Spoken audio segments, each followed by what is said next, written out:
Entonces, esperando que parte ya. Partió la grabación. Se supone que ustedes tienen este documento. Este documento es la guía, la pauta que les permite a ustedes investigar, hacer un trabajo de análisis. Los centra. No es que yo voy a exigir o les voy a pedir que me llenen estos datos. Ustedes llenan, hacen unas cuantas pruebas, ponen unos cuantos números acá, responden aquí, responden a esta y lo envían. Ese no es el informe. Este documento permite construir el informe, eso que quede claro, pero este no es el informe. El informe, todo informe científico en cualquier ámbito, siempre debe considerar como mínimo una discusión de ciertos puntos, de ciertos temas. Y en el caso nuestro, especialmente cuando estamos trabajando y analizando algoritmos, el informe debe considerar mínimo, o sea, lo mínimo que debería considerar su informe. De ahí, o sea, eso es inobjetable. La discusión de cada uno de los algoritmos. Nosotros analizamos 3 algoritmos solamente, no les pedí ni siquiera muchos más, hay muchos más. Pero yo les pedí la discusión de cada uno de los algoritmos considerados en la investigación, que son 3. La presentación de los datos, tal como fueron solicitados. En el informe va a ir una parte que es los datos como usted los midió y explicar por qué midió y por qué no llegó a tales valores en algunos casos. Producto de, como ayer dijimos, se caía en Windows o no funcionaba o se demoró mucho. Usted ahí tendrá que explicarlo. Eh, Eso es básico, básico. Una discusión y después vienen conclusiones. El formato a seguir en ese documento que yo les voy a pedir, en la primera hoja, la identificación de la universidad, departamento, carrera, asignatura, nombre del profesor, alumno, nombre del alumno y fecha de entrega. Eso es en la primera página, es decir, tienen que generar ustedes esa página. No es llegar y tirar un documento nomás al lote, no, tiene que ser bien hecho. Vuelvo a repetir, ¿eh? Esto es lo que yo pido, después les voy a agregar a esto la rúbrica, qué es lo que voy a evaluar, y en la evaluación viene efectivamente la evaluación de la primera hoja. Es decir, en la primera hoja que yo entrego, cumple con estos parámetros, y no solamente que cumplas, que no estén, que estén todos ordenados, ¿no? Sino que demuestre un orden, esa es la idea. Por lo tanto, identificación de la universidad, departamento, carrera, asignatura, nombre del profesor, nombre del alumno y fecha de entrega. A continuación, además, debe venir la introducción, diseño de la solución, detalle de la implementación, limitaciones, y obviamente el manual de usuario, eso es lo que siempre va en todas partes, pero aquí el manual de usuario no es nada más ni nada menos que nada, o sea, yo no le estoy pidiendo algoritmos. Así que el manual de usuario acá en este caso no iría. Pero lo que sí, una introducción que explique en el contexto del algoritmo de ordenamiento, el diseño de lo que de la solución que ustedes plantean, el diseño de los experimentos. En el diseño tiene que ver ustedes cómo se organizaron, cómo organizaron esto, cuánto tiempo demoraron. Y los detalles de la implementación, ahí tienen que venir también la descripción de los computadores que ustedes usaron, si estaban conectados o no a red, las características que tenía su computador, que todos los algoritmos efectivamente fueron realizados y probados siempre en el mismo computador o cambiaron. Tienen que explicar todo eso para poder entender qué sistema operativo. ¿Revisaron o analizaron más de un sistema operativo? Eso es interesante. Eh, Más en términos prácticos. Y el diseño de la solución también ahí ustedes tienen que explicar cada uno de los algoritmos, ¿cierto? Lo que hace, cómo lo hace. No solamente poner el código de decir tiene 2 ciclos for y nada, no. Y además, un breve comentario sobre lo que dice la literatura con respecto a su complejidad o su tiempo de ejecución. Tenemos claro que la burbuja es n cuadrado, pero también hay que ver en qué casos. Y después viene una conclusión, que en vez de manual de usuario, en las conclusiones. Y en las conclusiones usted va a tener que indicarme efectivamente si mis algoritmos son invariantes con respecto a la forma en que vengan los datos. ¿Qué significa eso? Invariante significa que no varía, es decir, que mi algoritmo siempre tiene el mismo comportamiento independiente si los elementos vienen ordenados, desordenados o aleatorios o inversos. Las 3 cosas que probamos. Tienen que usted ahí concluir algo. Sí, la burbuja al parecer es invariante con respecto a los datos de entrada, a la forma en que tienen los datos de entrada. Eso significa que siempre se va a demorar lo mismo y por lo tanto eh, no me preocupo de cómo vienen los datos. Siempre se va a demorar lo mismo. No sé si va a ocurrir lo mismo con el shell sort, no sé si va a ocurrir lo mismo con el quicksort.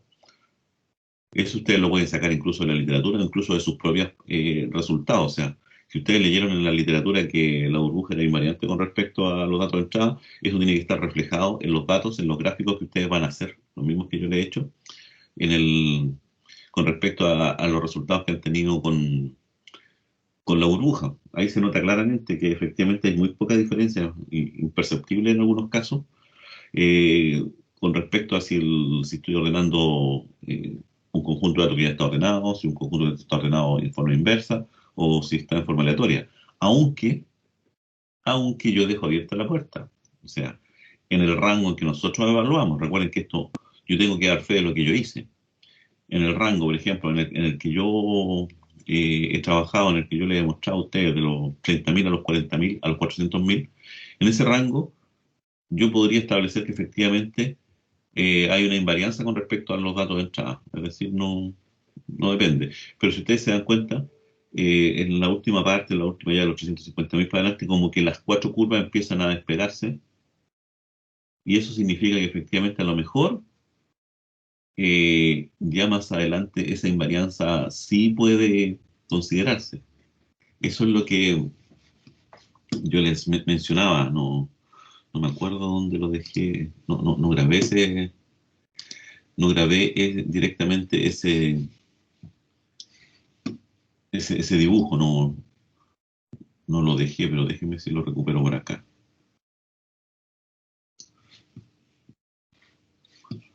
Ahí, ¿se acuerdan que ese era el dibujo más o menos que teníamos? Había unos pics que había que importar. Pero si ustedes se dan cuenta aquí iban bien pegaditos, es decir, aquí la invarianza casi no existía.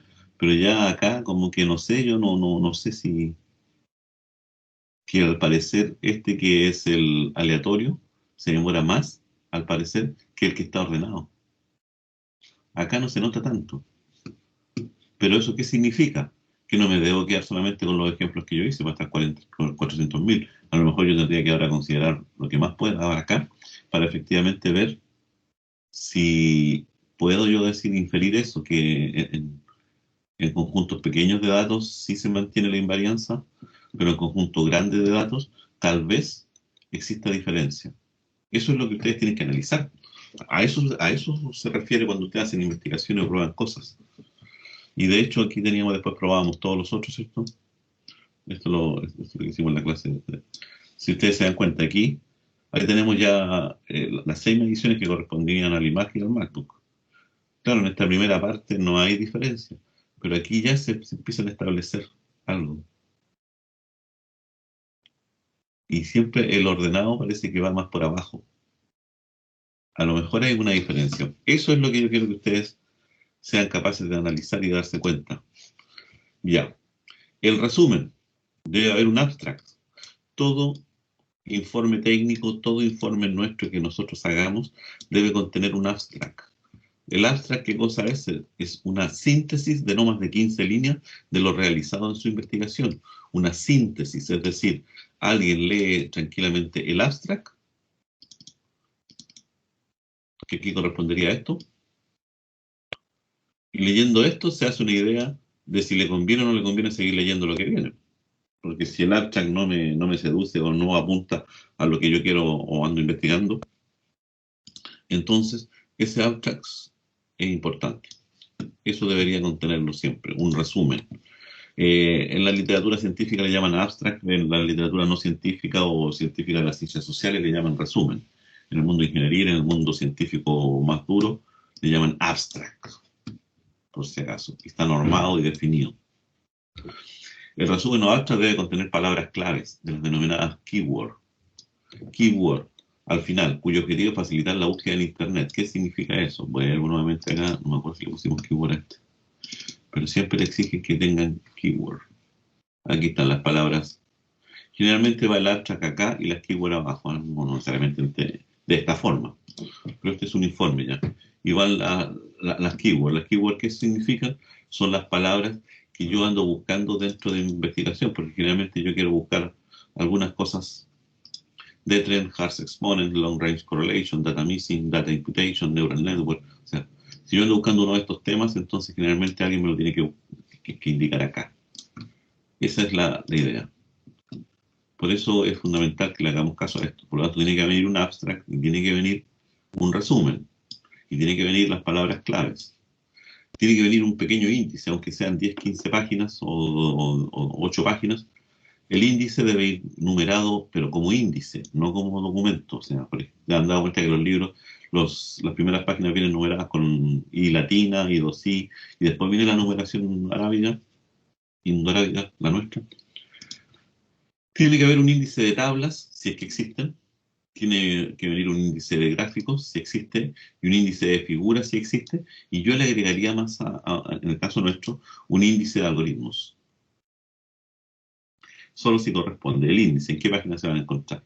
En la introducción es la presentación en términos generales de un trabajo escrito, ensayo, artículo, etcétera. Lo que quieran ustedes. Esto lo saqué técnicamente, está dentro de los libros de cómo se hacen investigaciones o cómo se generan reportes de investigación y cosas por el estilo. Aquí hay varios. Cómo se guía de elaboración de una tesis, o no, esto no es una tesis, pero sí es el resultado, cómo empezó una tesis. Esto es para los estudiantes míos que yo les digo eh, cómo, cómo escribir documentos. De hecho, este es el libro de metodología de investigación, de aquí pueden sacar estas cosas, explicar lo que es el método científico, guías normas APA, que también vamos a tener que analizarlas. Y todo eso, si alguno de ustedes quieren, también lo puedo colgar todo este tipo de cosas porque les va a servir para que se empiecen a preparar ya, segundo año. Ya van a estar en tercer año próximo y ya van a tener que empezar a trabajar en su tema, si es que les corresponde, su hito número 2 que corresponde a la licenciatura. Ustedes ahora van a trabajar en el segundo semestre en el hito número 1 que corresponde a ciencias básicas. Así que eso. La presentación en términos generales de un trabajo escrito, ensayo, artículo, etcétera, se organiza en forma estándar en 3 partes: introducción, el cuerpo del trabajo o desarrollo y la conclusión. ¿Está claro? La introducción, el trabajo en sí o el desarrollo y una conclusión. La conclusión es lo más importante porque generalmente la conclusión se deduce de todo lo que hicieron ustedes arriba y es la interpretación que ustedes le dan al problema. La introducción incluye el planteamiento del problema, objetivo, pregunta, justificación, lo que ustedes quieran ahí, el contexto general de la investigación, dónde y cómo se realizó, los conceptos centrales usados en la investigación, sus limitaciones, la estructura. Ahí también dicen ustedes, vamos a tener el apartado del desarrollo de la investigación y el apartado de las conclusiones. Generalmente la introducción se redacta después de haber efectuado el desarrollo total de los contenidos. Ojo con eso. Generalmente la introducción es al final, aunque todo el mundo dice voy a escribir primero la introducción, no. Si se supone que la introducción es lo que me cuenta lo que viene, por lo tanto, ¿qué es lo que tengo que hacer yo? Primero trabajar y después generar, sentarme a la introducción. Aquí hay un ejemplo de lo que debería tener como mínimo. O sea, vuelvo a repetir, son cosas aquí que no todas tienen que ir, sino lo que usted cree que debe ir. Ojo, si usted la pone ahí es porque para usted es importante. Tiene que haber unos antecedentes, que es el diagnóstico general. Ahí usted lo que tendrá que explicarme el tema de por qué es importante el ordenamiento. Después de definir el problema de la investigación, es investigar tiempos de ejecución de algoritmos de ordenamiento. Ese es el problema. ¿Por qué? Porque efectivamente hay unos que demoran mucho y todo lo que hemos conversado. Preguntas de investigación. Ahí uno se hace preguntas. Por ejemplo, en el caso de ustedes, ¿todos los algoritmos de ordenamiento tienen el mismo comportamiento? ¿Existirá algún algoritmo de ordenamiento que sea mejor que otro? Esas son las preguntas que se hizo la persona que hizo esta primera investigación hace como 800 años atrás. Justificación de la investigación. ¿Por qué es importante hacer esta investigación? Y ahí ustedes lo tienen que decir. ¿Por qué? Efectivamente, porque es bueno saber cuánto se va a demorar mi programa, que a veces depende del ordenamiento de un conjunto de datos. Y además, si ese ordenamiento de conjunto de datos no es muy grande, pero se ejecuta muchas veces al día, significa que los tiempos se van acumulando. Entonces ahí uno empieza a justificar el por qué tiene que hacer esto. ¿Y cuál es el objetivo de la investigación? Efectivamente, probar o comparar los algoritmos. Obviamente hay un objetivo general que dije yo, comparar, probar algoritmos, y los objetivos específicos son aquellos pequeñitos que me van a permitir llegar a eso. Es decir, como ejemplo, preparar la data, revisar los algoritmos, un par de objetivos pequeños. Después viene el estado del arte y el marco teórico, que son dos cosas que hacen sufrir mucho a la gente.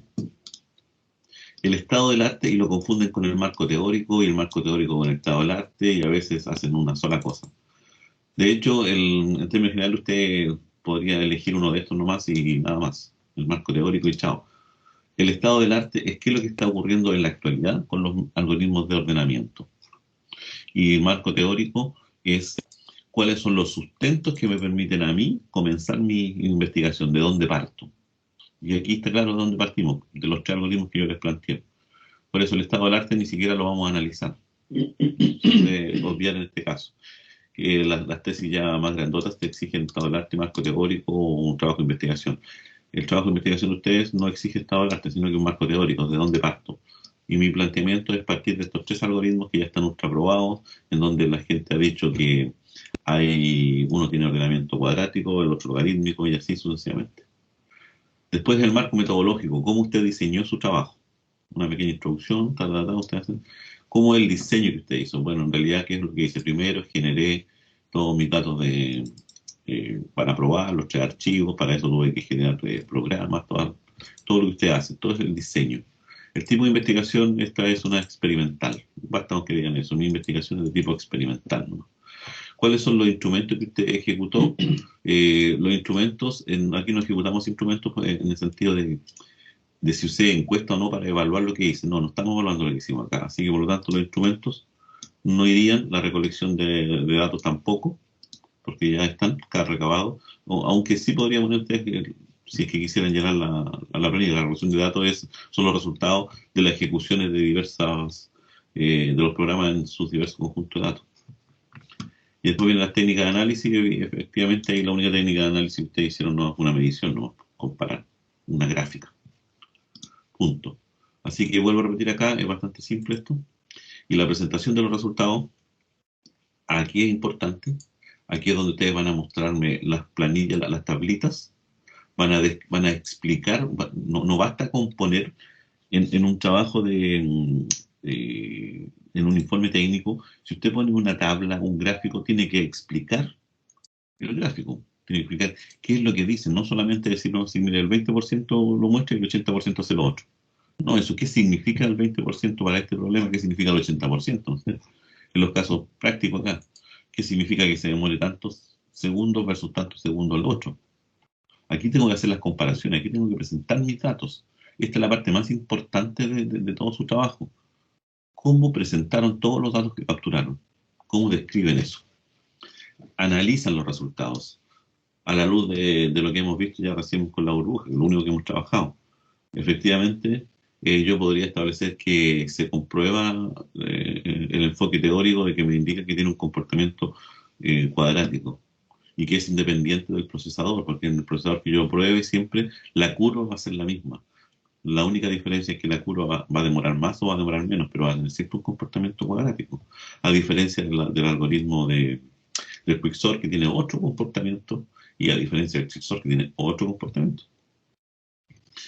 Y aquí se tiene que en comprobación de los objetivos, es decir, efectivamente logró compararlos, sí, los logré comparar. Recuerden que la comprobación con los objetivos es la respuesta a los objetivos que ustedes se dijeron. Si usted dijo que iba a comparar el resultado y con eso determinar la calidad de cada uno de ellos, perfecto. Acá usted pudo determinar la calidad, sí, porque pudo hacer las observaciones. Y la respuesta a las preguntas de investigación, que es las que ustedes hicieron inicialmente, ¿existirá una diferencia en los algoritmos de ordenamiento? ¿Habrá uno mejor que otro? Sí, está claro. Me puedo dar esa respuesta, efectivamente. La burbuja es más lenta que el resto, el Quicksort es mucho más rápido, pero tiene ciertos problemas, como por ejemplo, si los datos están de alguna forma, algo complica la existencia, es un algoritmo recursivo, por lo tanto también consume demasiada memoria, y eso hay que considerarlo. ¿Qué ocurre si yo estoy ejecutando mi programa en una arquitectura de computadores o en un lenguaje o en una empresa en que me imposibiliten trabajar con algoritmos recursivos? ¿Qué hago en ese caso? Tengo que transformar mi Quicksort en algo no recursivo. ¿Se podrá hacer eso? Hay que una pregunta para después. Para después, conclusiones y sugerencias. Las conclusiones son las que ya mencionamos y más o menos todo lo que hemos ido hablando durante todo este tiempo. Y las sugerencias serían eso. A lo mejor sería bueno ver o modificar algunas cosas en alguno de los algoritmos, que es lo que vamos a ver a continuación nosotros ahora. Eso sería más o menos el tema. Y aquí está la evaluación del informe. No cumple con todos los apartados, cumple con todos los apartados, cumple con todos los... gramática y ortografía. Ojo, el informe contiene 9 o más errores gramáticos u ortográficos. Ya no tenemos mucha nota. Aquí, ojo, ortográficos, gramaticales, de redacción, bien. Presentación de tablas, no utilizar gráficas, nada, hay que usar, presenta gráficos y tablas con su respectiva interpretación. Solo presenta algunos gráficos y la tabla no permite la correcta interpretación del resultado porque no lo explicó. Presenta gráfico y tabla de cada uno de los experimentos realizados, pero no entrega una interpretación clara. Usted tiene que interpretar las cosas.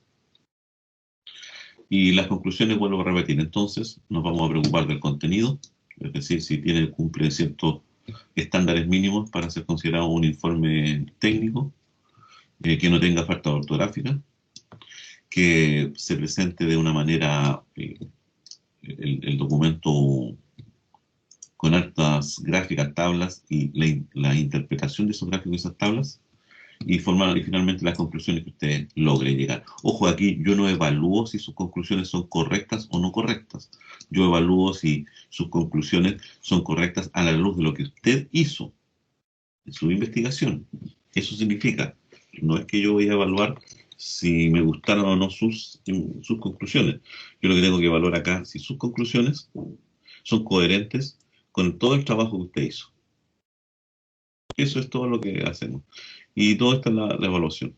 Así que este documento tengo que arreglarlo un poco. La presentación tiene que estar aquí justificada por todos lados, ¿cierto? Bien seleccionado el tipo de letra. Generalmente se exigen, yo no puse acá, pero la mayoría de estos reportes científicos exigen un tipo de letra que sea X-espaciado.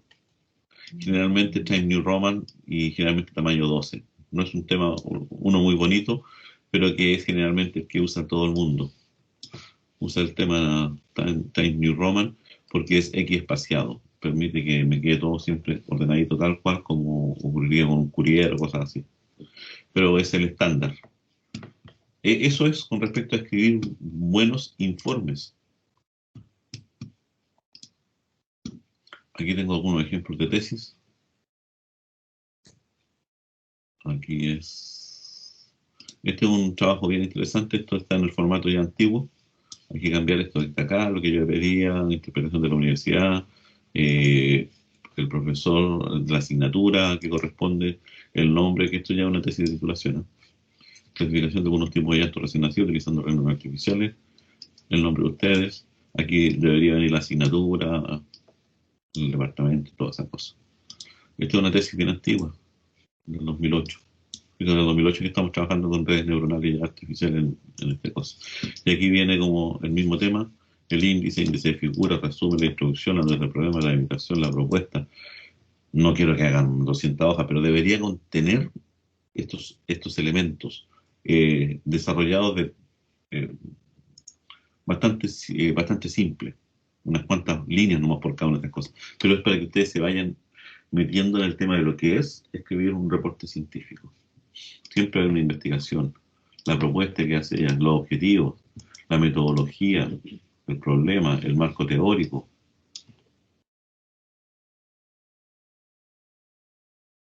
Pues, esto es un marco teórico en realidad. Después vienen los resultados, después vienen los trabajos relacionados. Y si ustedes se dan cuenta, no es mucho. Si una tesis tampoco es demasiado. Aquí está el índice de todas las figuras que se trabajaron. Y si ustedes se dan cuenta de todo, y poner si es de ustedes o no. Análisis de la extracción, fíjense que el documento está bien ordenadito, vuelvo a repetir, no pido una tesis, quiero que quede bien claro y quede grabado.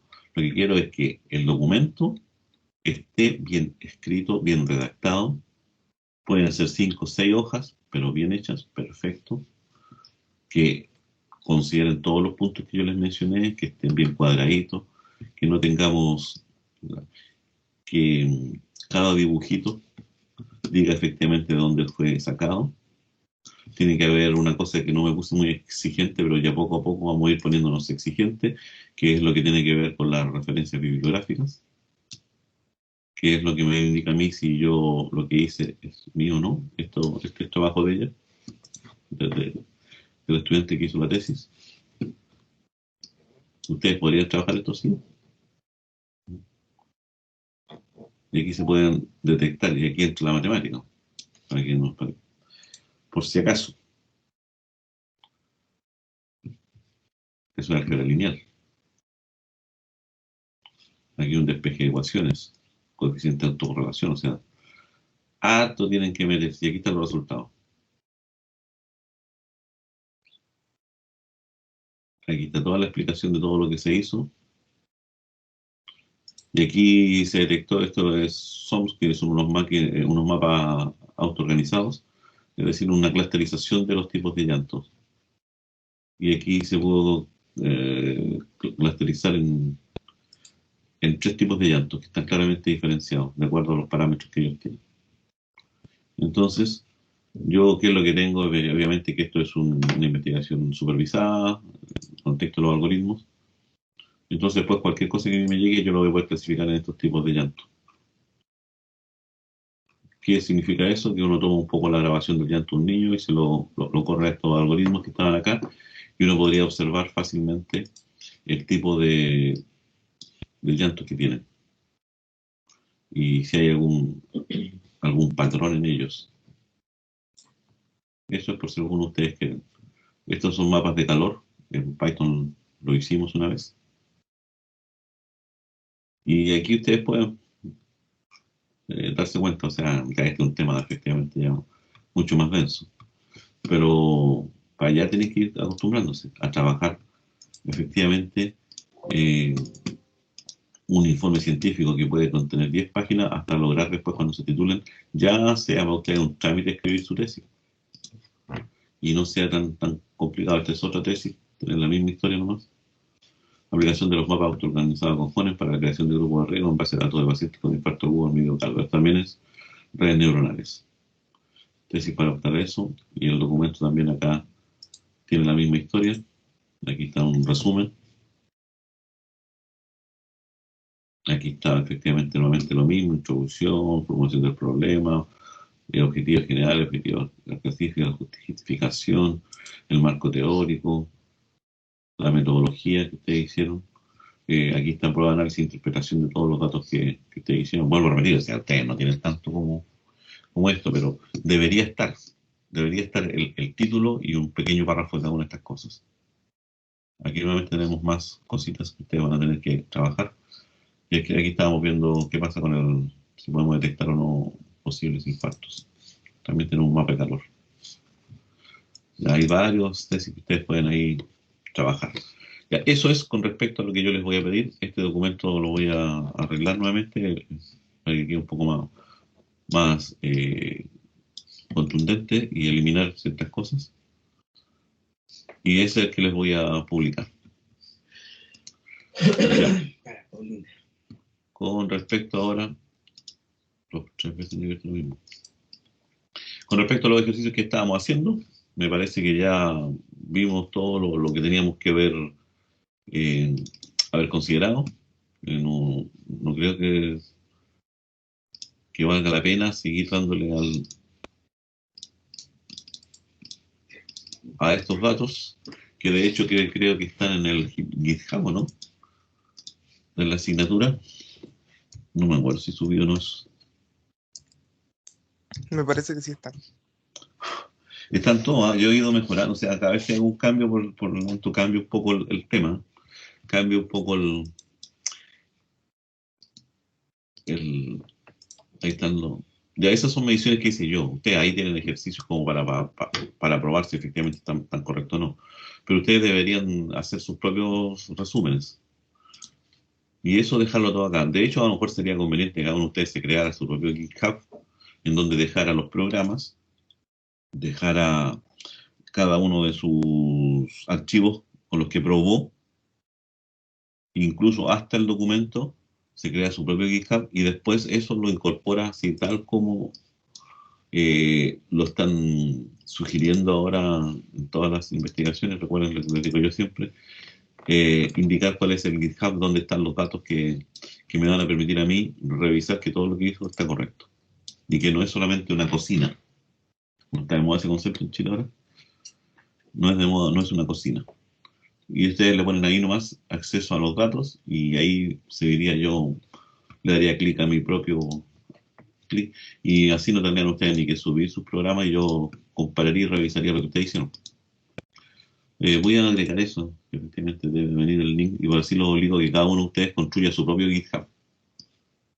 Y de esa forma ya los voy obligando a que se transformen en informáticos.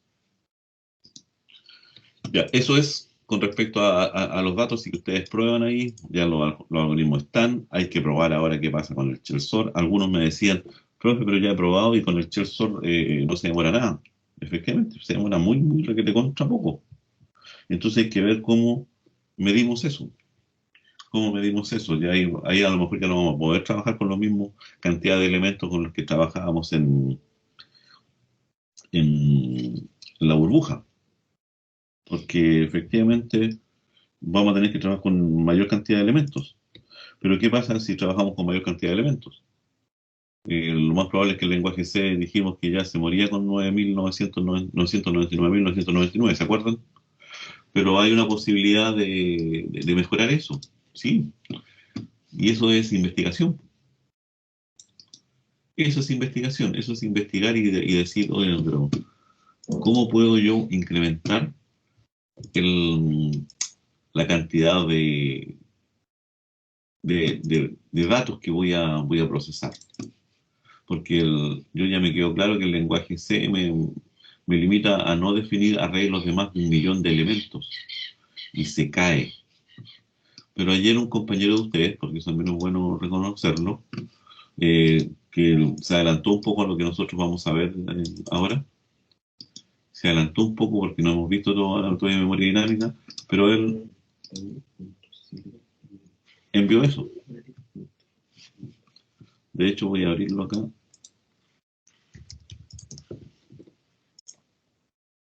Envió una cosa que yo le mandé al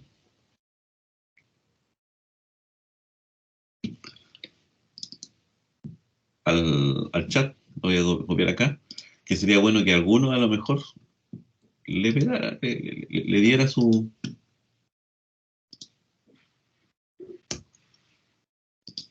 El tipo de letra que tengo aquí es SSGOG, no sé, del tamaño no sé cuánto, tamaño 12, no es muy bueno porque no es X espacial. Las letras, por ejemplo, la letra I ocupa mucho menos espacio que la N.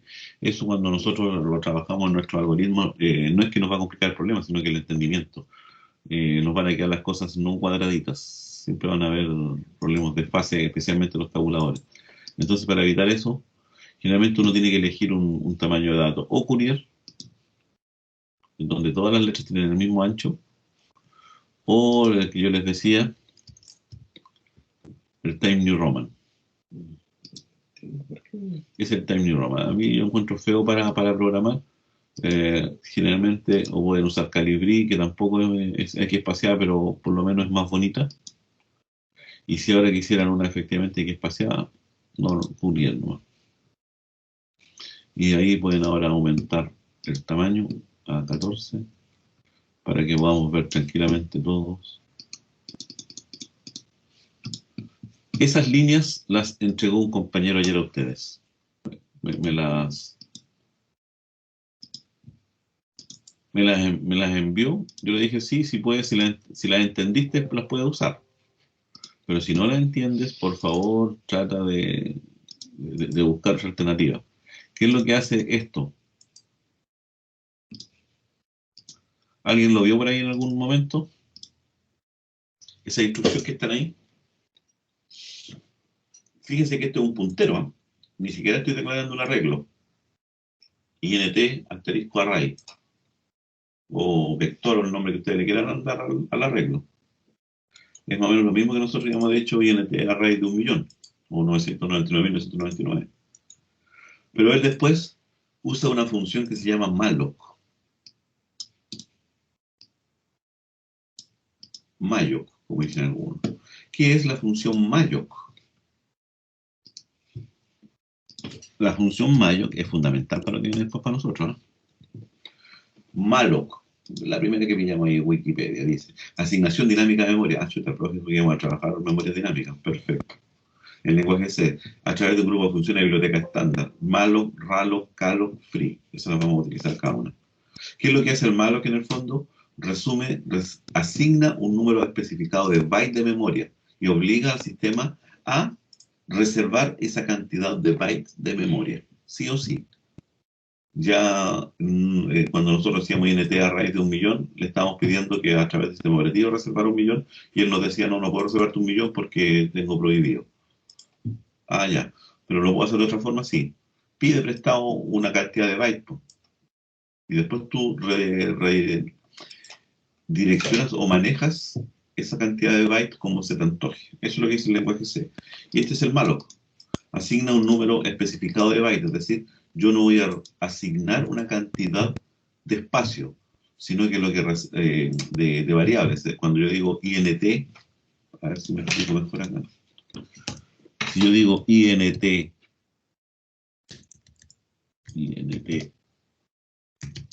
array 1.000.000, si yo digo eso,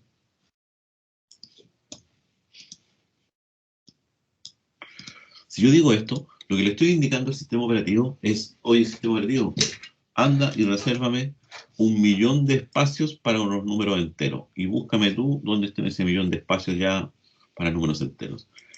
Eso es lo que le digo. Pero el sistema operativo que me dice, oye, ¿sabes qué? A mí el jefe me dice que solamente te puedo asignar 999.999 espacios. Chuta, pero yo quería 1.000.000. No, lo siento, yo no puedo. Eso es lo que dice el sistema operativo. ¿Cómo resolvemos eso? Porque tener arreglos grandes es muy factible. De hecho, una matrilla, una imagen es un arreglo grandote. Para eso, yo debo usar el malloc. Y el malloc lo que hace, reserva una cantidad de bytes. Ojo con eso. Que no es lo mismo que esto de acá, decirle, resérvame espacio para 9.999 enteros. Acá yo le digo, no, ¿saben qué? Oye, malloc, reserva una cantidad de bytes. Da lo mismo. Ah, como es una instrucción del sistema, y ya no le va a responder a esta instrucción y le va a decir, no, sabéis que no puedo. No, llega y lo hace nomás. Busca si en memoria hay. Eso es lo que hace el malloc. Pero ¿cuánta memoria voy a necesitar? ¿Cuánta memoria voy a necesitar? Chuta. ¿Cuánta memoria? Y aquí es donde nosotros, ¿se acuerdan del sizeof, cierto? ¿Qué es lo que hacía el sizeof? Sizeof INT. ¿Se acuerdan alguno de ustedes qué es lo que hacían?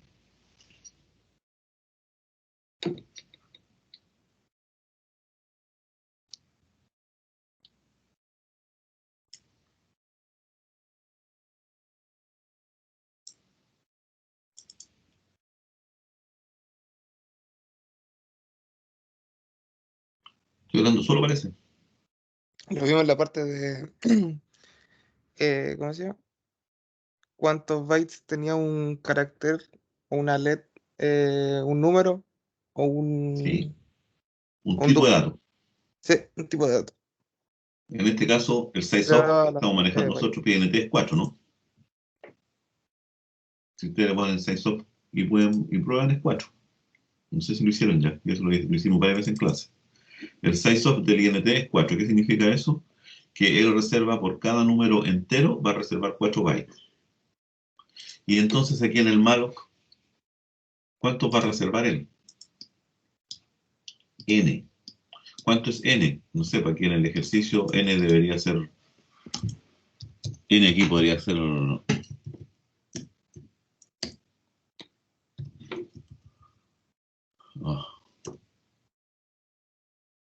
N podría ser 1.000.000.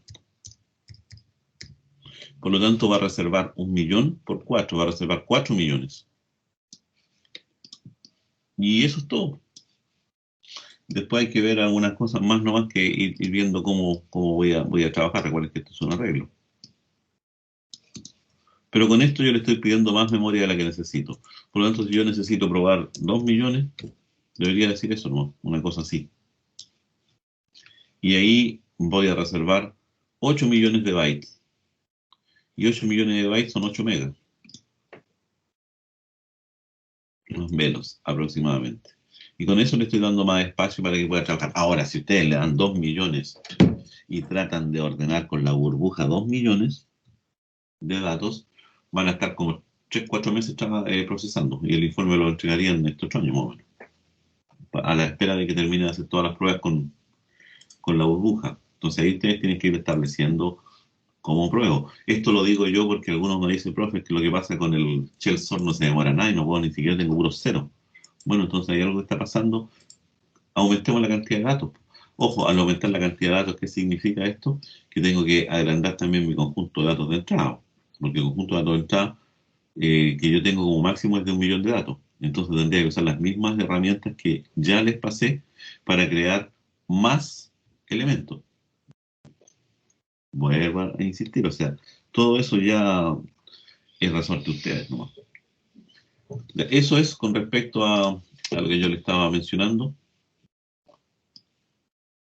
a lo que estábamos trabajando, a lo que estábamos trabajando acá, a lo que hemos visto, todo lo que debería contener. Pero ojo, analicen ese truquito que a lo mejor les puede ayudar en algunos casos. En algunos casos les puede ayudar eso. Y eso, si lo usan, también tendrían que explicarlo, dado porque eso es parte del informe, es parte de la pega que hicieron ustedes. Producto de que el lenguaje C no me permite manejar o administrar arreglos de más de 1 millón de elementos. Recuerda, son 1 millón de elementos que parten en cero, de 0 a 999.999. En el fondo es 1 millón. 1 millón de elementos no me deja. Y por lo tanto tengo que hacer una llamada a una biblioteca y una función de sistema que me permita a mí eh, generar o manipular arreglos de más de 1 millón de elementos para poder medir efectivamente el tiempo en algoritmos en que son mucho más rápidos que la burbuja. Tienen que explicarlo. Y para eso tuve que usar la función malloc, No es llegar y decir nomás porque me dijeron y me la pasaron. Significa que usted la hizo porque la entendió, la usó perfecto. Yo por eso les digo acá. Ya, eso es lo que vamos a hacer ahora. Y a continuación, yo les dejé un documento también que se llama ordenamiento. Si ustedes lo ven por ahí, está ahí, pero por aquí lo debería tener yo. Ordenamiento, este está acá. Aquí vamos a analizar otras cosas que también les van a servir para para definir la tarea. Si ustedes son pillos, aquí está el problema. Aquí está el problema que les va a permitir incluso incorporar cosas al informe. ¿Cuál es el problema del ordenamiento? Si yo lo quisiera expresar en términos matemáticos. Dada una lista de elementos, y estoy hablando de una lista, ni siquiera estoy hablando de un vector, un arreglo, una lista Python, nada. Un conjunto de elementos nomás. Este es un conjunto. Recuerden que en matemática los paréntesis de llave son conjuntos. Estos son los elementos de un conjunto. El elemento x1 y x2 son elementos. Y cuando ustedes ponen en un conjunto 1, 2, 3, están indicando que es un conjunto ordenado de acuerdo a su posición. No a que este elemento es más chico que este siempre, no. Este elemento está en la primera posición, este elemento está en la segunda posición y así sucesivamente. Estoy hablando de elementos que están ocupando la posición, no el contenido. Dada una lista de elementos, se desea reordenarlos para que se cumpla ¿qué cosa? O sea, yo debo aplicarle una función a esto y debo reordenarlo, de tal manera que x sub i va a ser siempre menor o igual a x sub j para todo i que sea menor que j. ¿Eso qué significa desde el punto de vista matemático si yo quisiera expresarlo? Significa que siempre, después de haber aplicado esa función de ordenamiento al conjunto, ahora yo sí tengo claramente establecido que este siempre va a ser menor o igual que este menor o igual que el que viene y así sucesivamente. Eso es la explicación de lo que es un algoritmo ordenado. Nada más que eso. Y nosotros hasta ahora hemos visto 3 métodos. Algunos de ustedes a lo mejor ha visto más. Hay muchos más. ¿Cuáles métodos hemos visto? Primero, la burbuja.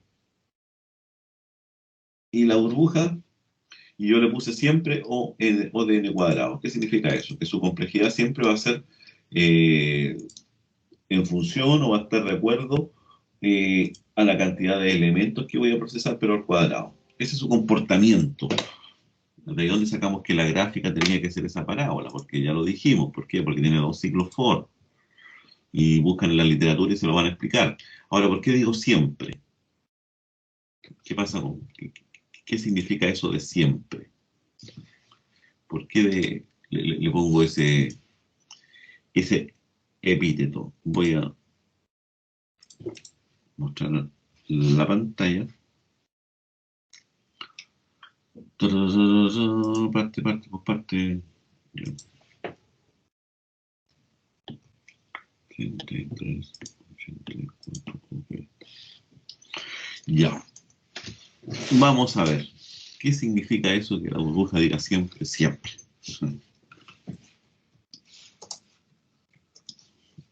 Primero, vamos a considerar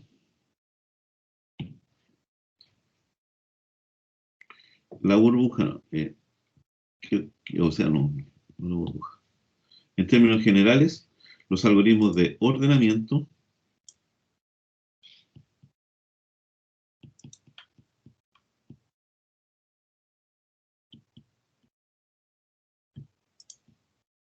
en general los algoritmos de ordenamiento tienen también varias características, pero de entre ellas eh, quiero rescatar una que dice invariante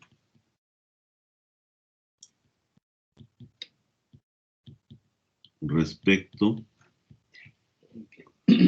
a la organización de los datos de entrada.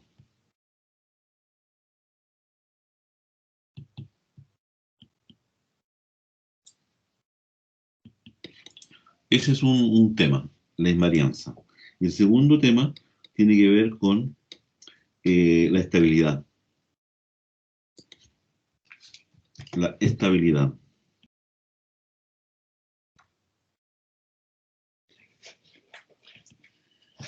Se dice que un algoritmo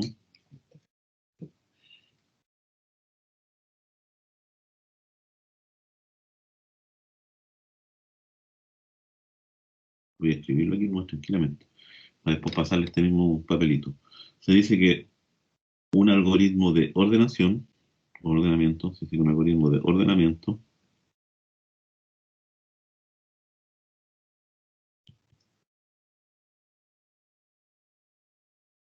es estable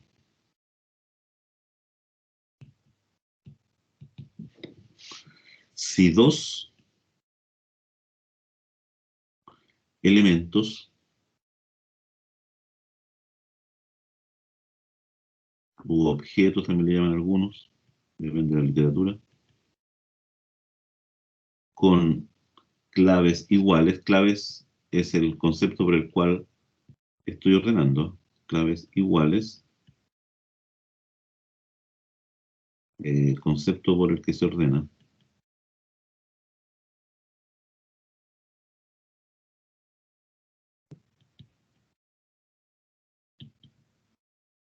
Si dos elementos tienen claves iguales,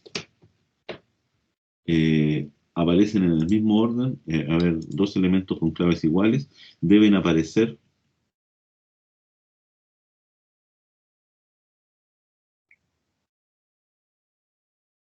en el mismo orden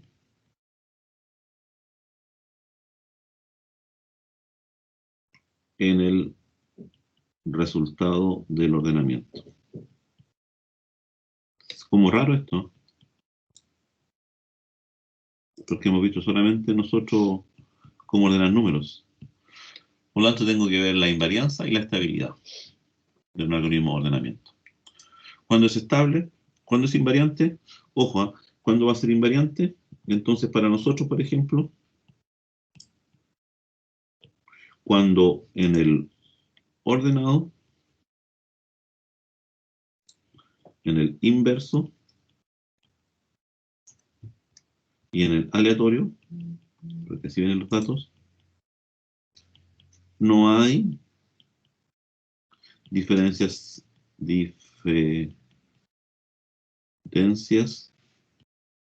significativas en sus tiempos de ejecución.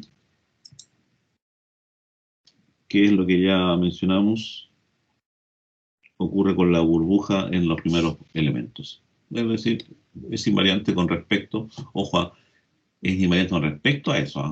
Anoté aquí, así pongo el tiro con respecto a los datos, porque después no me digan, porque el concepto de invarianza se ejecuta en muchas, se explica en varios elementos en el algoritmo. Aquí tenemos que eso.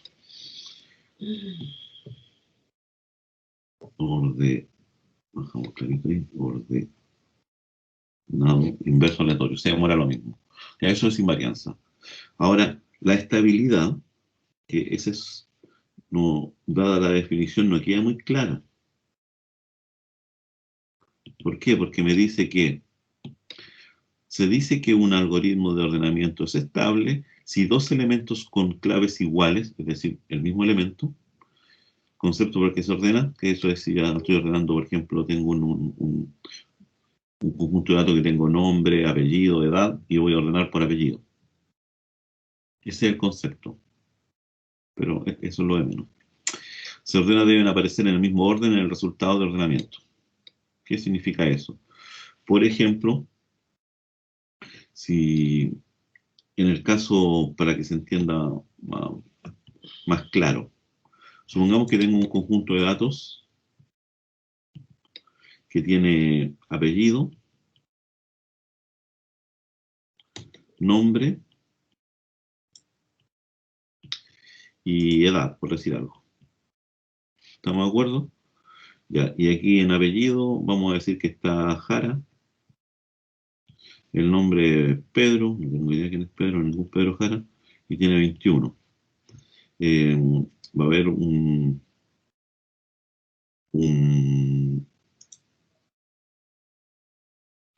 Araya Hugo, o en realidad voy a cambiar un Araya Rodrigo, que tiene 22, un Araya Hugo, que tiene 21, y un Zamora David, que tiene 40. Supongamos que esos datos y yo los quiero ordenar por apellido. Tengo esos datos, quiero ordenar por apellido. Y ahí nos va a quedar clarito el concepto de estabilidad. Y vamos a aplicar dos algoritmos. No le voy a dar el nombre. Supongan que el algoritmo A y el algoritmo B. El algoritmo A, como resultado, como lo estoy ordenando, me va a indicar a, me va a poner primero Araya, me va a poner Rodrigo, porque están ordenados por este campo, y va a decir 22. Después va a decir Araya, Hugo, 21. Después va a decir Jara, Pedro, 21. Y después va a decir Zamora, David, 40. También podría ocurrir que dijese, estaría correcto también, Araya, Hugo, 21. Araya, Rodrigo, 22. Le he puesto este. Jara, Pedro, 21. Y Zamora, David, 40. ambos cumplen el concepto de que están ordenados por el apellido, ¿no? ¿Están ordenados por apellido? Sí, están ordenados por apellido. Por lo tanto, este sería el... ¿Por dónde están ordenados? ¿Están ordenados? Sí, están ordenados. Ambos algoritmos, el 1 y el 2, cumplieron, ¿cierto? Pero la estabilidad, ¿qué es lo que me dice? La estabilidad me dice que aquellos que tienen claves iguales deben quedar en el mismo orden en el archivo de salida o en la salida. ¿Qué significa eso? Que estos dos, ese elemento y ese elemento, tienen la misma clave de ordenamiento, es decir, el apellido, tienen el mismo apellido. Por lo tanto, mi algoritmo va a ser estable si respeta ese orden. Es decir, si primero aparece Rodrigo en el archivo de salida y después aparece Hugo. Obviamente los otros ordenados. Fíjense que este aparece al revés.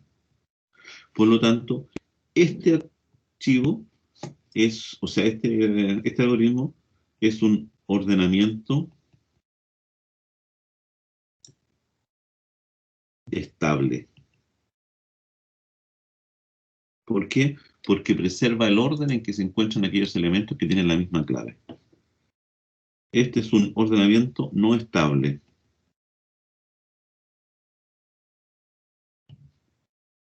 O inestable, como llaman en algunos libros. Yo prefiero negar la estabilidad porque inestable para mí es otra cosa. No estable. Eso son dos conceptos que ustedes tienen que considerarlos. Entonces, cuando estamos revisando nosotros y haciendo nuestras investigaciones, yo en el fondo le estoy preguntando, oye, ¿son invariantes o no? Sí, esto lo podemos ver rápidamente reflejado, pero determinar si es estable con los conjuntos de datos que tenemos, nomás que es un solo número, es complejo. Es complejo y no se podría casi. Tendría que agregarle yo un overhead a los datos que no haría sentido que lo hiciéramos. Porque si yo quiero ordenar un conjunto de datos, nomás números aleatorios, por ejemplo, el 8, el 15, el 2, el 8, el 25, el 1, el 8 y el 15. Si yo esto lo ordeno, aplicándole cualquiera de los métodos de ordenamiento, obviamente esta cosa me va a decir 1, 2, 1, 2, 2, 2, 5, creo que vienen 3, 8, 8, 8, después me va a decir 15 y 15. Pero yo no sé si a cuál 15 se refiere, si ese 15 es ese o es ese. Si ese 15 fuera ese elemento y ese 15 fuera el siguiente, y este 8 correspondiera a ese 8, este 8 a ese 8 y ese 8 a ese 8, entonces yo diría que es estable. Pero no lo sé, porque yo solamente tengo el 8, no sé, ese 8 no sé de dónde vino. Tendría que marcarlo con un color, no sé, alguna cosa rara, pero, o agregarle más datos a mi archivo. ¿Se dan cuenta? Y eso no tiene sentido. Entonces es muy probable que solamente vamos a poder recuperar si un algoritmo, si la burbuja, Quicksort o el Chessor son estables o no en la literatura. Pero nosotros así, con las pruebas que estamos realizando, lo único que podemos establecer es si mi algoritmo es invariante con respecto a los datos. Pero con respecto a lo otro, imposible, a no ser que el conjunto de datos yo le ponga una marca al lado. ¿Lo podría hacer? Sí, sí lo podría hacer. Se podría sin ningún problema. Pero significa agregarle algo más. Si alguien quiere agregárselo, esas cosas son bienvenidas. Ya, eso es estas cosas típicas que tienen los algoritmos de partida. Ya, hasta ahora hemos visto la burbuja, que significaba siempre, que siempre es invariante con respecto a los datos y también que siempre es estable. El Chessor dice mejor caso, no sé, hay que buscarlo. Va a haber un mejor caso. En la burbuja hay un mejor caso, un peor caso. O sea, aquí en el mejor caso o peor caso es si estaba ordenado o si estaba ordenado inversamente o si era aleatorio. En ese sentido, vamos a poder establecer siempre el mejor o peor caso. Con respecto a la burbuja, más o menos podemos establecer que siempre tiene el mismo comportamiento. Aquí habría que determinar. ¿Y ustedes cómo lo van a determinar? Si revisan el inverso, el ordenado y el aleatorio, y ven que hay sustanciales diferencias, y ustedes van a poder decir, en realidad, parece que hay diferencias. Y ahí tendrían que buscar en la literatura qué es lo que dice el Chelsor, qué es lo que dice el Chelsor con respecto al mejor tiempo, y qué es lo que dice con respecto al peor tiempo. Y lo que es más interesante, un apartadito chiquitito, un par de líneas, y cómo puedo yo ir mejorando o perjudicando el comportamiento de mi algoritmo. Eso es interesante, cómo lo voy a mejorar o perjudicar, porque hay que entender cómo funciona. El quicksort, que es más complejo todavía porque es recursivo. Todavía no sé cuál va a ser el mejor caso, es decir, cuando está mal ordenado, inverso, aleatorio, o no sé, o qué pasa en esos casos, o cómo funciona en realidad el quicksort, porque los tres algoritmos ordenan, pero cómo funcionan. La burbuja, mirando el baile húngaro, más o menos me queda claro cómo van. Ustedes deberían revisar eso, porque esa es la explicación que tienen que darme. Cómo funciona el shell sort, que si lo revisan un poco van a decir, se parece un poco al quicksort, tiene una lógica parecida, pero el shell sort no es recursivo y el quicksort sí es recursivo. ¿Es posible hacer uno de ellos más rápido? Ojo, estoy hablando de más rápido, no que cambie la complejidad, porque la complejidad puede cambiar, o sea, la complejidad se va a mantener siempre. La burbuja siempre va a ser en el cuadrado, pero a lo mejor en tiempos de reloj yo lo puedo hacer más rápido cambiando algunos parámetros, cambiando algunos valores, haciendo alguna cosa distinta, pero aplicando siempre la burbuja. Esa es la pega de nosotros. Ya, eso es con respecto a lo que hemos visto hasta ahora. Ahora hay una cota inferior teórica clásica para los algoritmos, es decir, yo tengo claro que si a mí me pasan un conjunto de datos, hay una cota teórica que yo nunca voy a poder superar. Es decir, mejor que eso, nunca voy a poder encontrar un algoritmo. Y entonces yo lo que ando buscando es algoritmos que se parezcan cada vez más a esta cota teórica. Eso es lo que ando buscando, algoritmos que se parezcan cada vez más a la cota teórica. ¿Y la cota teórica de dónde la sacamos? ¿De dónde la calculamos? Y esto es interesante nuevamente. Yo les digo, si hay un ramo que a mí me gusta y que lo he dicho hasta el cansancio, es estructurado porque pone en juego todas las habilidades que uno puede tener. Si ustedes me dicen con qué ramo soy feliz haciendo clases siempre, yo creo que se nota, es en estructura de datos. Es un ramo precioso, permite entender un montón de conceptos, así que ojo con eso. Ya, para ordenar datos, vamos a suponer el siguiente concepto. Aquí hago una pequeña interpretación a lo que es un árbol, ¿ah? Un árbol de decisión, más prácticamente. Un árbol en realidad siempre está conformado, lo vamos a ver también después, por nodos, que son estas pelotitas, de las cuales les surgen ramas. Por eso se llama árbol. Estas serían como las ramas de los árboles, ¿se dan cuenta? Esas son las ramas. De hecho, este es un árbol que crece para abajo, no para arriba. Por lo tanto, siempre hemos dicho nosotros los informáticos que el tipo que le puso árbol a esto se equivocó, porque esto en el fondo es como la raíz del árbol. El árbol va para arriba, las raíces van para abajo creciendo. Pero ya eso ya es un dato de la causa nomás. Entonces, vamos a tener situaciones como esta. Y un árbol de decisión, ¿qué cosa es? Que yo en cada oportunidad puedo tomar una decisión. Y las decisiones siempre en informática son sí o no, ¿cierto? Ese es un árbol de decisión para nosotros. Por lo tanto, yo digo, aquí una condición es sí o es no. Otra condición es sí o es no. Otra condición es sí o es no. Otra condición es sí o es no. Otra condición es sí, es no. Si yo tengo que ordenar tres datos, tres números, este ejercicio lo hicimos el semestre pasado en programación básica. Si yo quiero ordenar tres datos, en realidad tengo seis posibilidades distintas, que son estos que se encuentran aquí abajo. A estas cosas en la jerga de árboles se le denomina hojas. ¿Por qué? Porque no tienen hijos. A estas cosas se le denominan hijos. Y un árbol va a ser binario si a lo más tiene dos hijos. En cada nodo tiene a lo más dos hijos. ¿Cuántos hijos tiene este? Tiene dos. Este tiene dos, este tiene dos, este tiene dos, este tiene dos. ¿Puede ocurrir que tengan uno? Sí, no pasa nada. Pero a lo más tienen dos. Eso es un árbol binario, ya, eso es otro cuento. Pero ahora, para ordenar tres datos, yo debería tener todas estas posibilidades, seis posibilidades finales. A esta cosa que está acá, a los niveles, también se le denomina la altura del árbol, ¿ah? Y en ese sentido, mientras el árbol es más alto, significa que tengo más posibilidades. Ojo con eso. Eso es lo que se denomina la profundidad de un árbol. Mientras más profundo es un árbol, más hojas voy a tener, porque más nodos he ido metiendo. Eso es interesante a considerar.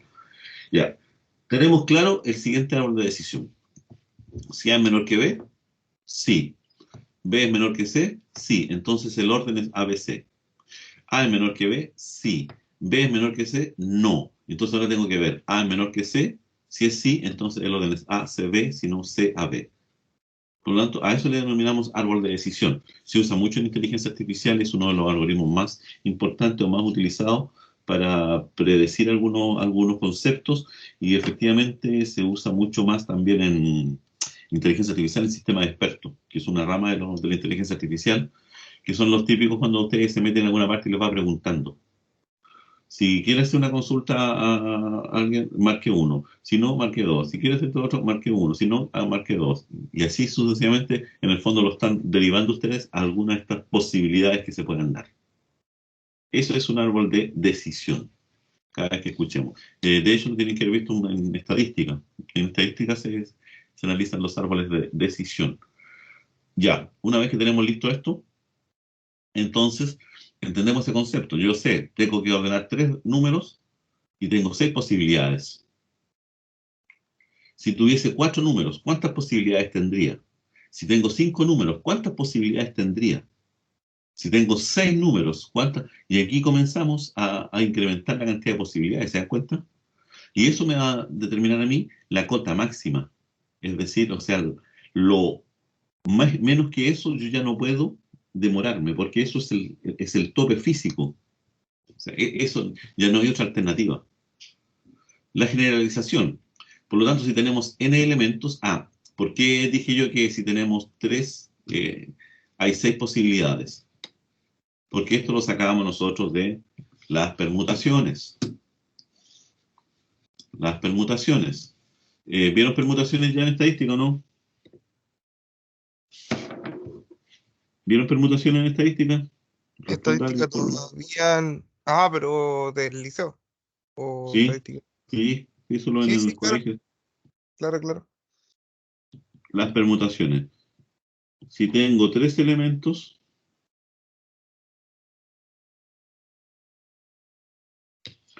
los puedo ordenar de 6 formas. Si tengo 4 elementos, los puedo ordenar de 24 formas. Si tengo 5 elementos, los puedo ordenar de 120 formas. ¿Por qué yo sé eso? Y aquí entra la pregunta. Si tengo n elementos, los puedo ordenar de n factorial formas.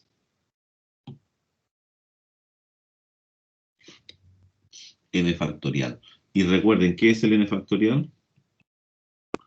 1 por 2 por 3 por n. O como me gusta a mí, matemáticamente, es decir, n por n menos 1 factorial.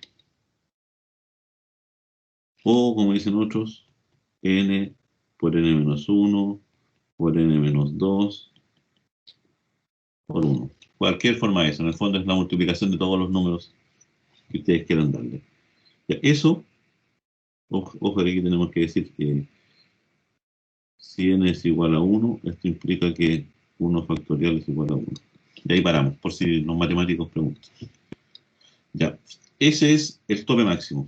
Por lo tanto, si yo tengo 40 elementos, voy a tener 40 factorial formas distintas de ordenarlo. Chuta. Y si tengo 1.000.000 de elementos,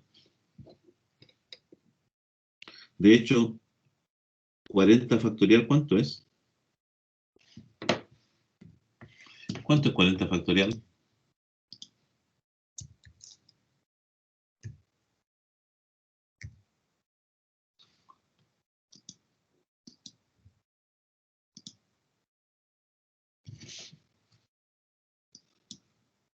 40 factorial.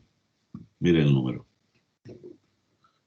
Aproximadamente 8 por 1, 8,1 por 10 elevado a 47 aproximadamente. Es decir, un 8, 1, 2, 3, 4, 5, 6, 7, 8, 9, 10, 11, 12, 13, 14, 15, 16, 17, 18, 19, 20, 21, 22, 23, 24, 25, 26, 27, 28, 29, 30, 31, 32, 33, 34, 35, 36, 37, 38, 39, 40, 41, 42, 43, 44, 45, 46, 47. Ese número es 40 factorial. Por lo tanto, si yo me demoro un segundo en determinar una de esas permutaciones, una de esas, si esto yo lo divido por 60, en teoría yo voy a obtener la cantidad de minutos que me demoraría en calcular todas las permutaciones. Y en calcular todas las permutaciones me demoraría eso. Si esto lo divido en 60, me daría eso. Si esto yo lo divido en 24, me daría esos días. Si esto yo lo divido en 365, me daría esos años. Si esto yo lo divido por 100, me daría esos siglos. Entonces está claro que el comportamiento va a estar ahí amarrado a eso. Ya, pero eso es por si algún día ustedes tienen que jugar con las permutaciones, no, que sepan que es complejo. Ya, la generalización. Si tenemos n elementos, hay n formas de ordenamiento posibles. Estamos de acuerdo. Si partimos de un punto inicial, dice, basado en decisiones true-false, que es el árbol de decisiones, debemos poder llegar a cada una de las n hojas del árbol, que es lo que dijimos. Un árbol binario completo. ¿A qué se refiere un árbol binario completo? Un árbol binario, dijimos ya que era un árbol binario porque tenía dos hijos. Entonces, un árbol binario completo es una cosa de este estilo. Voy a tener aquí un elemento y el de aquí va a tener un hijo y este va a tener un hijo. Me quedaron medios chuecos, ¿eh? Esto hay que hacerlo ordenadito, ¿no? Ahí tengo un hijo, ahí tengo otro hijo. Este a su vez va a tener dos hijos, va a tener dos hijos, este a su vez va a tener dos hijos. Ya, eso es un árbol completo. Es decir, cada nodo, recuerden que estas son las hojas, cada nodo tiene dos hijos. Eso es completo. ¿Le puede faltar alguna? Sí, da lo mismo, pero ese es el completo, es lo máximo. Lo peor que puede ocurrir, estamos en presencia de eso. Ya, un árbol binario completo de n hojas tiene una altura del logaritmo de n. ¿Qué significa eso? Ojo, pero este logaritmo en base 2, ¿eh? Tiene una altura. Vamos a suponer que aquí le agregamos 2 más. Por lo tanto, las hojas ya no son las que están talladas, sino que estas son las hojas ahora. La altura del árbol es esto. La cantidad de niveles que tiene. 1, 2, 3, 4 niveles. Por lo tanto, la altura de este árbol es 4. Eso es lo que estamos mencionando. Ojo, pero en algunos casos me dice que es 3 porque consideran que el primero no es la raíz. No se suma, pero da lo mismo. Puede ser 4 o en su defecto puede ser 3, pero más que eso no es. Entonces, ¿cuántos tengo abajo? 1, 2, 3, 4, 5, 6, 7, 8. Tengo 8. 8 elementos, 8 combinaciones posibles. Ese sería el n. Para este caso, esto es igual a n. N en este caso es igual a 8. Esto implica entonces que la altura va a ser igual a ¿qué cosa? Al logaritmo, pero en base 2 de 8. Perdón, de 8 factorial, que es lo que sale ahí. De 8 factorial. Eso es lo que vamos a calcular. Calcular eso es complejo. Usando la aproximación de Stirling, que eso lo tienen que haber visto en matemática, en cálculo, aproximaciones de logaritmo, se puede demostrar que el logaritmo en base 2 de n factorial, que es el que necesitamos calcular nosotros, es igual a n por el logaritmo de o más o de n, más una cosa lineal. Por lo cual la cota inferior siempre va a ser n log n. ¿Qué estoy indicando con esto?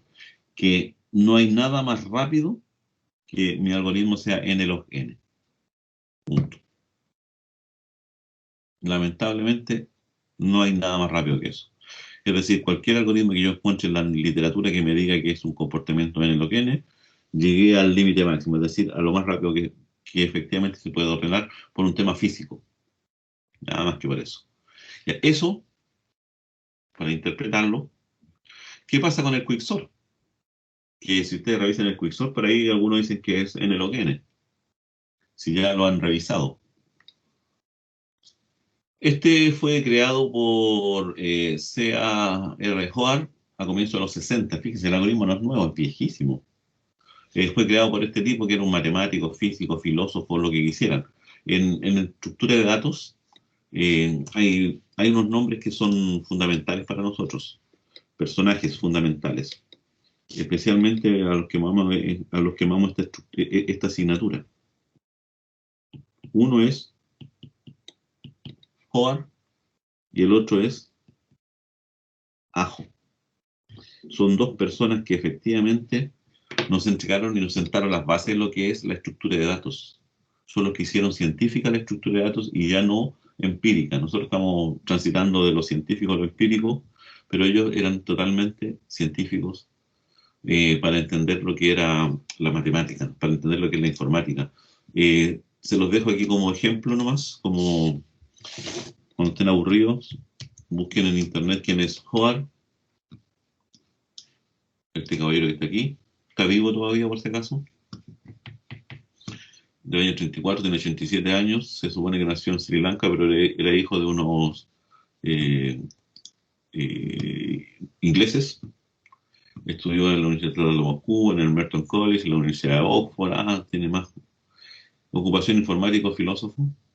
Trabajó para Microsoft, para otra universidad de Queen en Belfast, en Irlanda.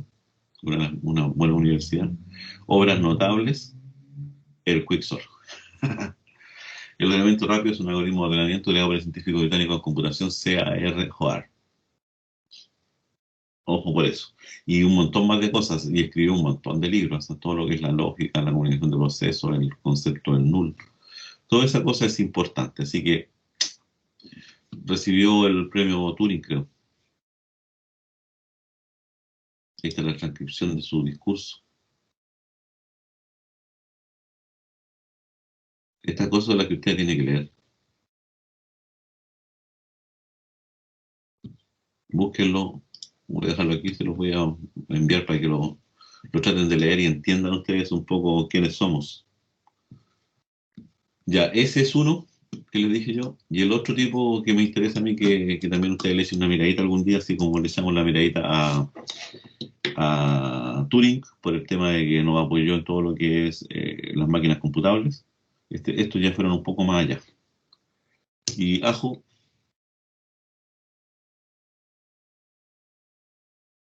en realidad Alfred Ajo, porque si pongo Ajo me salen muchas cosas distintas. Alfred Ajo. Es otro informático más.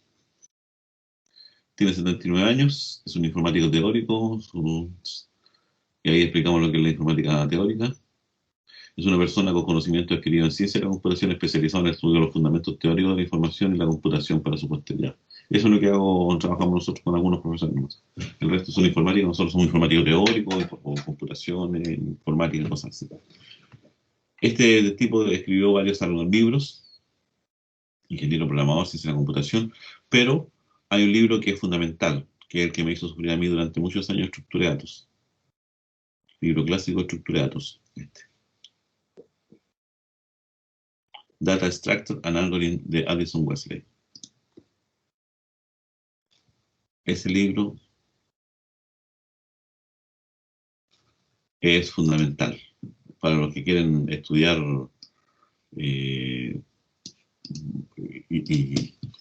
y más allá de lo que vemos en la asignatura.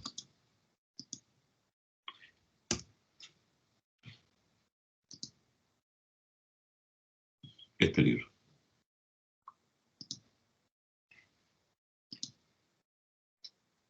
Ese libro.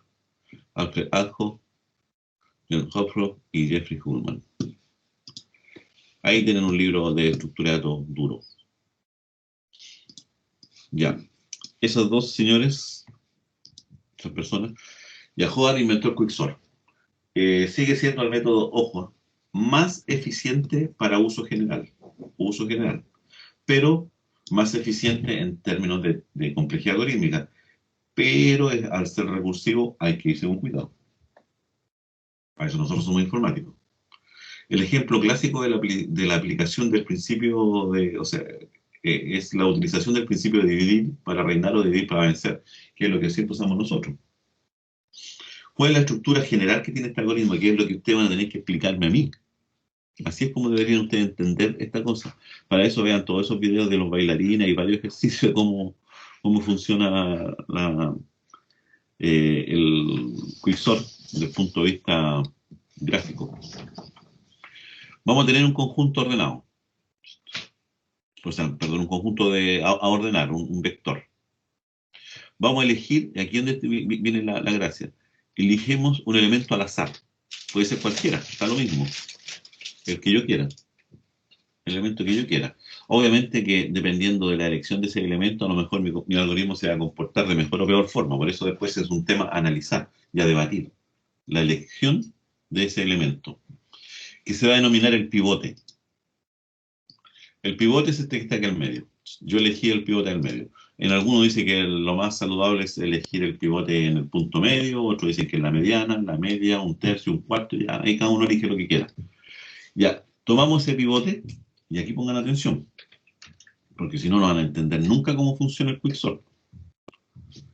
Tomamos el pivote y ahora el arreglo a ordenar se reordena, le pegamos una pasada a esta cosa, dejando a la izquierda del pivote los elementos menores que él y a la derecha los elementos mayores. Y si es igual, obviamente ahí deciden menor o mayor da lo mismo. Si están preguntando por menor, entonces el elemento igual va a quedar acá.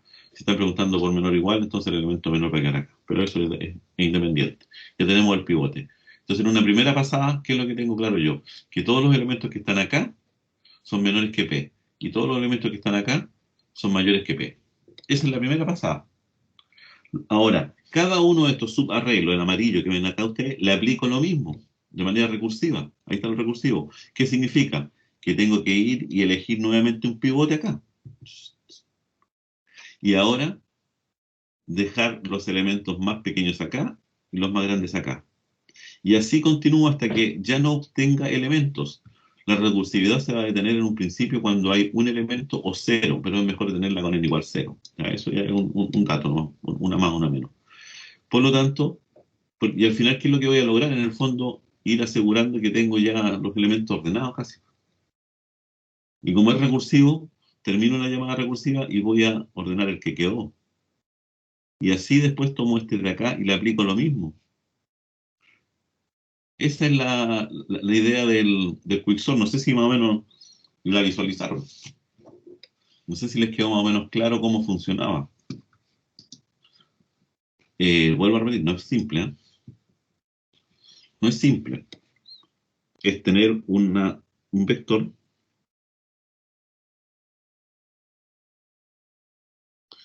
es elegir un pivote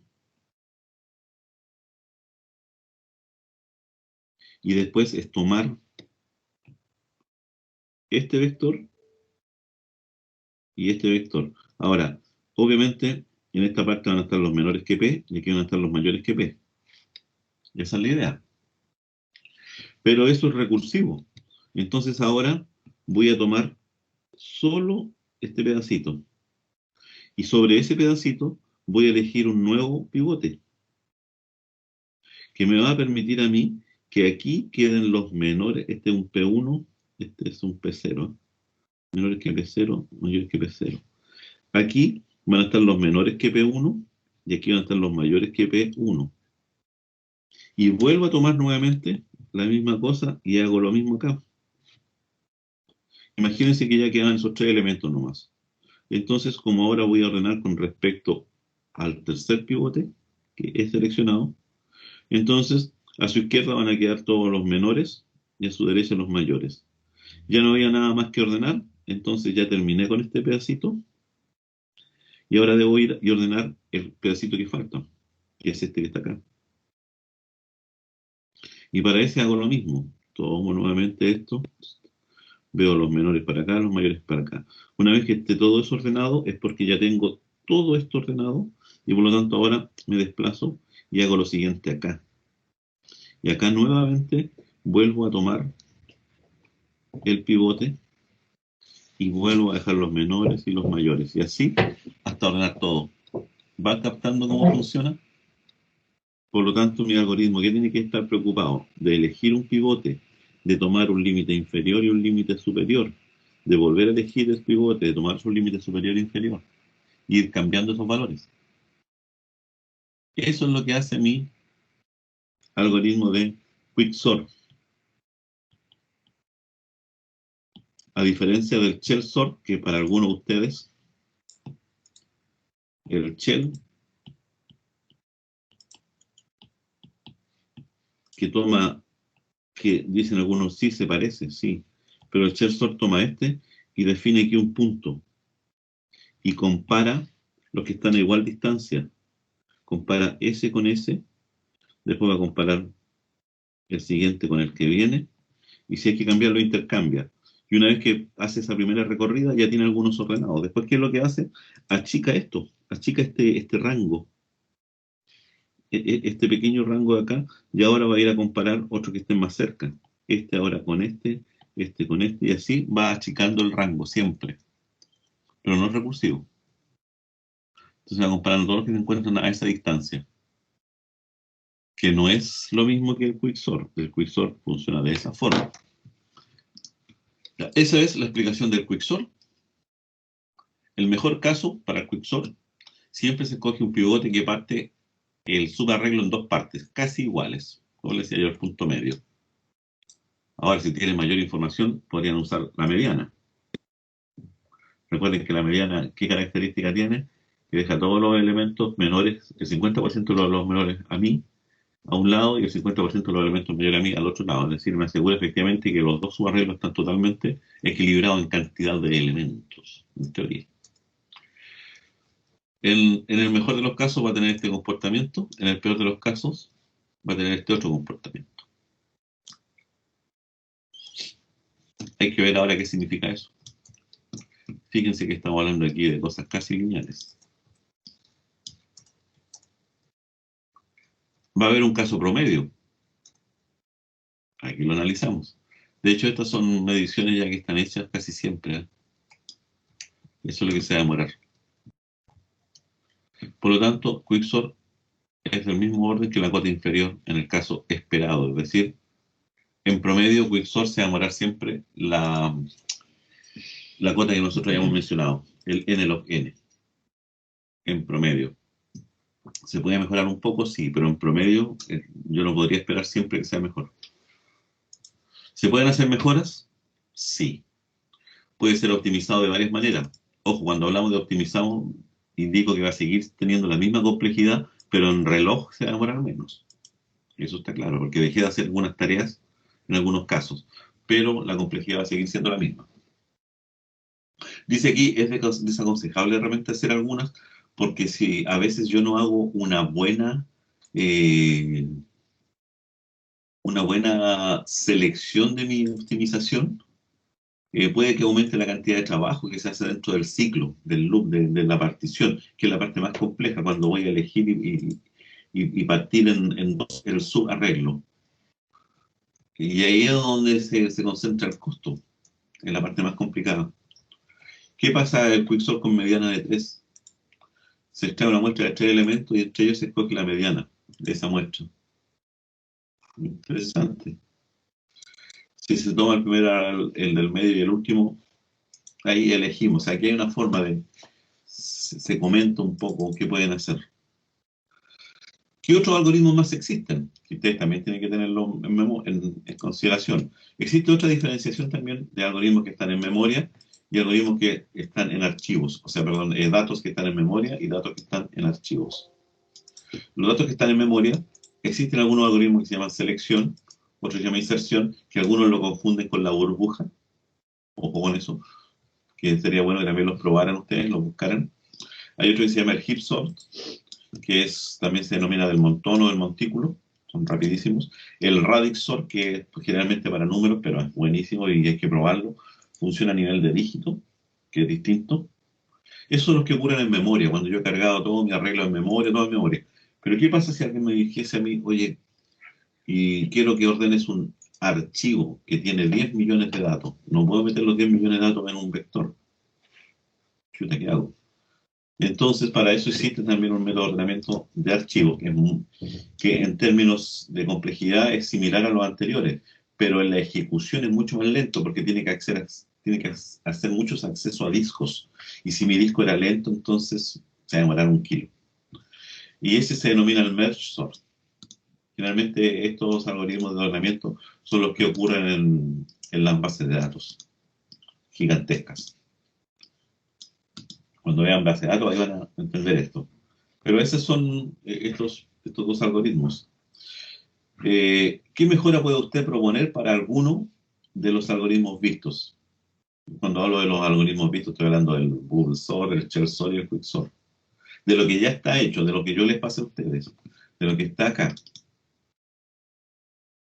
¿Le podemos hacer alguna mejora? También me lo deberían responder ustedes en el informe.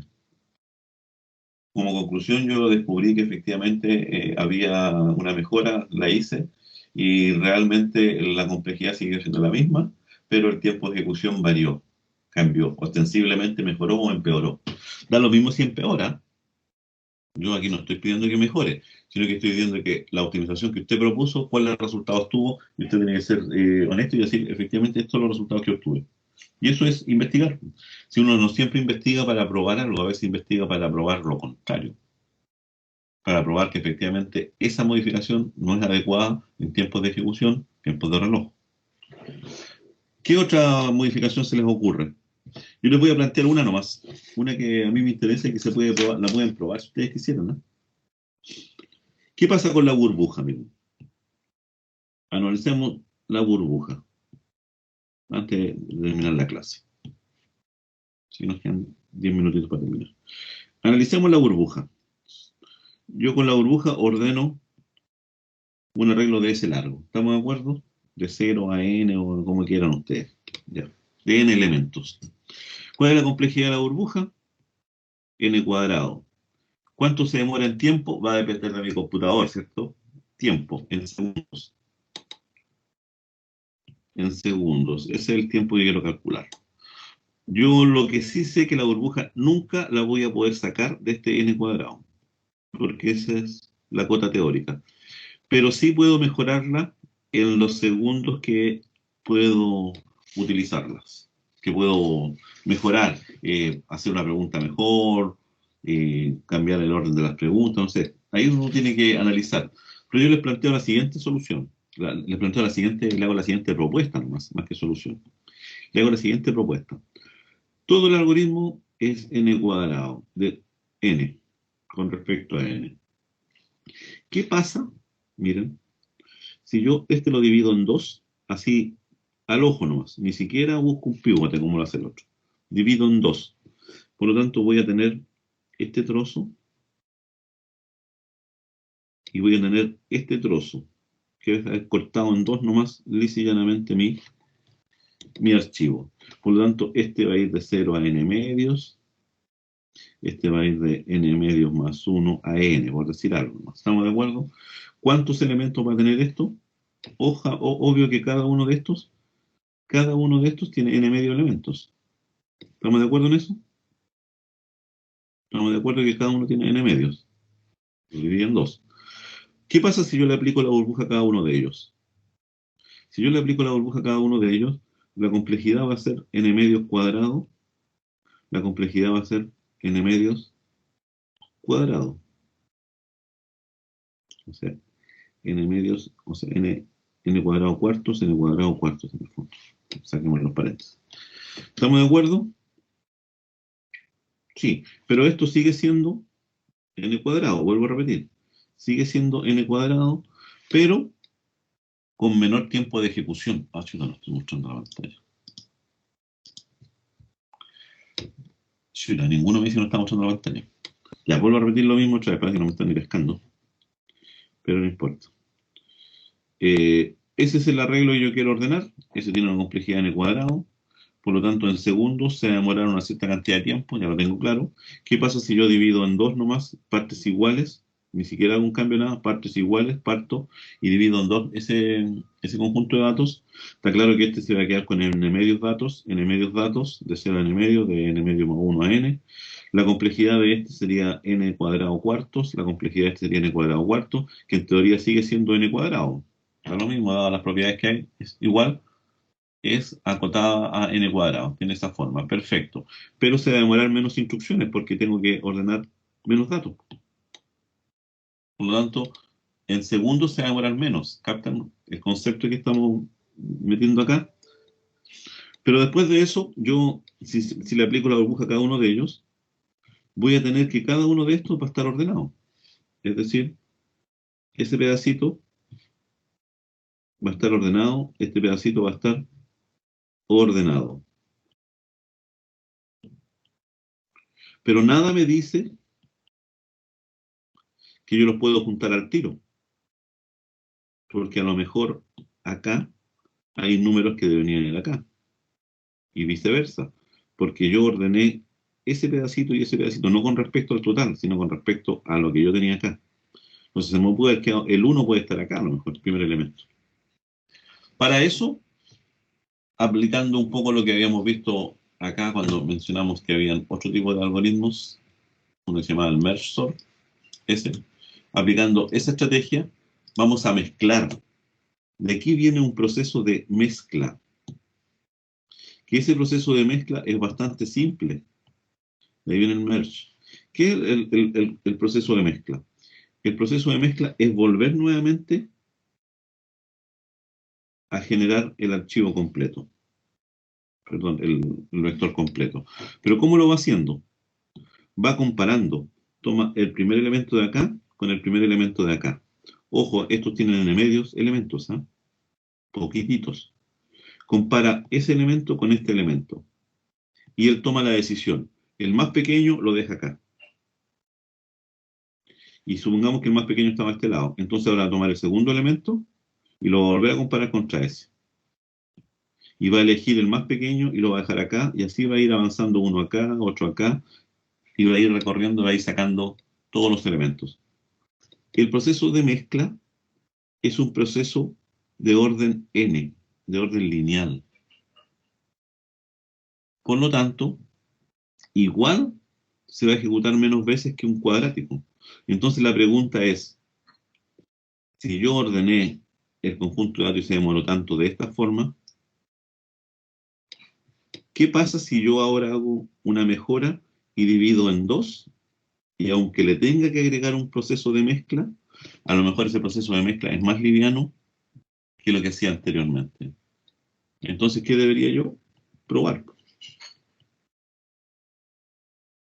Debería probar. Y este es el concepto que efectivamente está detrás del paralelismo. Detrás del paralelismo está este concepto, que yo divida el vector y se lo pase a cada procesador. Recuerden que el paralelismo tiene varias máquinas, varios procesadores corriendo al mismo tiempo. Entonces yo divido en dos y le paso a los dos, le paso lo mismo. Pregunta, ¿mejorará o no mejorará?